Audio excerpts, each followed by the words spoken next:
5 August Awami League সরকার পতনের পর অনেকটাই স্থবির 2 সিটির নাগরিক সেবা। আত্মগোপনে আছেন 2 সিটির মেয়র। মামলা ও হামলার ভয়ে প্যানেল মেয়র ও ওয়ার্ড কাউন্সিলর সহ অধিকাংশ জনপ্রতিনিধি এখন পলাতক। কাউন্সিলর অফিস বন্ধ, অনেক লোকে এসে খোঁজ করে। একটা নাগরিক সার্টিফিকেট নিতে আসছিলাম, এখন কাউন্সিলর নাই আর প্রতিনিধি আছে, এদের কাছে দিয়ে গেলাম, কালকে দিয়ে দিবে আর কি।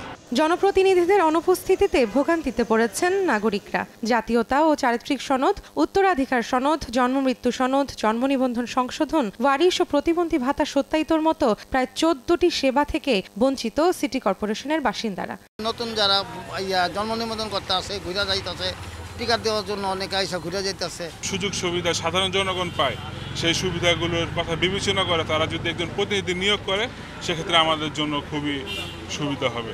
উত্তর ও দক্ষিণের বেশ কয়েকটি কাউন্সিলরের কার্যালয়ে গিয়ে দেখা যায় অধিকাংশ কার্যালয়ে ভাঙচুর চালানোর কারণে তালা ঝুলছে ফটকে। স্থানীয়রা জানিয়েছেন 5 আগস্টের পর থেকেই কার্যালয় বন্ধ। টিসিবির কার্ড নেওয়ার জন্য যারা আসতেছে তারা ঘুরে যাচ্ছে। যারা কার্ড পাচ্ছে না, নতুন লোক যদি এখানে বসানো হয় তাহলে তারা কার্ড পাবে, তারা সুবিধা বঞ্চিত হবে না।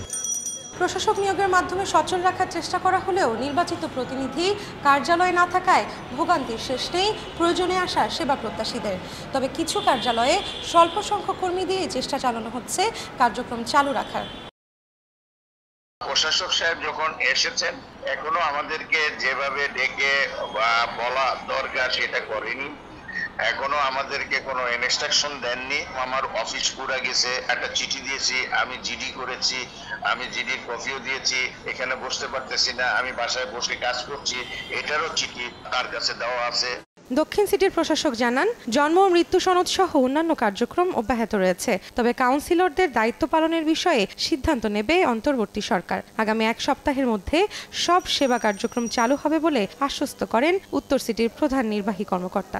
স্থানীয় সরকার বিভাগকে আমাদের যে চ্যালেঞ্জগুলো আছে বা আসতে পারে সেই বিষয়গুলো অবহিত করেছি।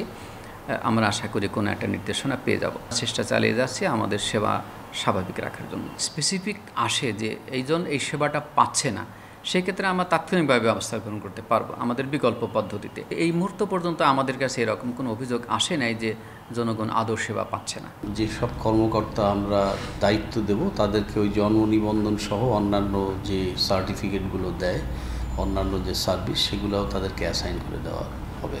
আমরা হোপফুল যে এই সপ্তাহের মধ্যেই এটা অ্যাজ ইট ইজ চলে যাবে। মশক নিধন, পরিচ্ছন্নতা কর্মীদের কাজের তদারকি এবং টিসিবির পণ্য বিতরণের কাজও পরিচালিত হয় কাউন্সিলরের কার্যালয় থেকেই। তাই এই সমস্যার আশু সমাধান চান নাগরিকরা। রৌনক নিয়ন্তা, সময় সংবাদ, ঢাকা।